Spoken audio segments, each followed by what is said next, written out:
जब से middle east में इसराइल और हमास के बीच संघर्ष की शुरुआत हुई है, तब से दुनिया भर में इसराइल और फिलिस्तीन के पक्ष और विरोध करने वाले देशों पर लोगों की नजर है।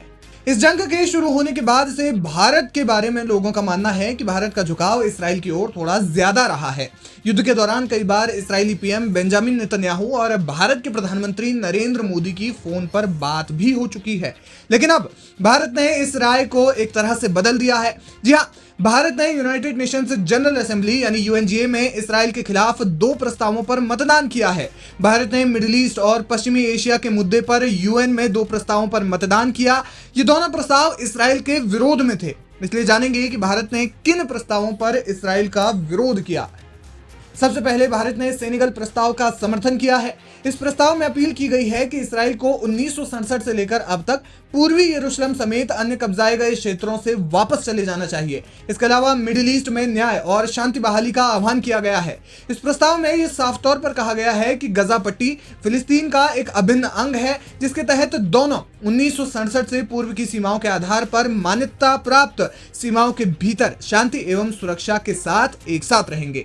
भारत ने इस प्रस्ताव का समर्थन किया है। इस प्रस्ताव के पक्ष में भारत समेत कुल 157 देशों ने मतदान किया, जबकि महज 8 देशों ने इसका विरोध किया है। वहीं 8 देश इस वोटिंग में अनुपस्थित रहे।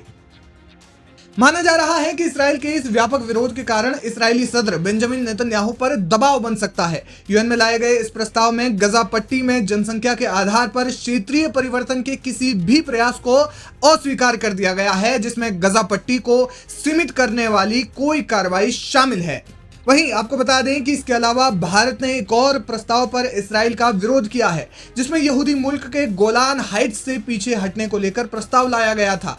इस प्रस्ताव में मांग की गई थी कि गोलान हाइट्स, जो कभी सीरिया का हिस्सा हुआ करता था और बाद में इसराइल ने उस पर कब्जा जमा लिया, वहां से भी इसराइल को पीछे यानी तय सीमा पर लौट जाना चाहिए। खास बात यह है कि भले ही यह हिस्सा इसराइल के कब्जे में क्यों ना हो, लेकिन यूएन इसे सीरिया का ही हिस्सा मानता है। इस क्षेत्र को साल 1967 में 6 डे वॉर के समय इसराइल ने हथिया लिया था।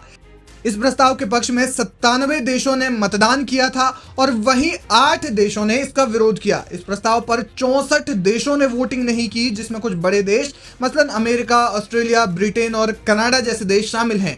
फिलिस्तीन और इसराइल के मुद्दे पर भारत ने पहले भी हमेशा फिलिस्तीन का ही समर्थन किया है। भारत दशकों से आजाद फिलिस्तीन का पक्षधर रहा है। अब इस प्रस्ताव के समर्थन में मतदान करने से कैसा प्रभाव पड़ेगा, ये देखना दिलचस्प होगा।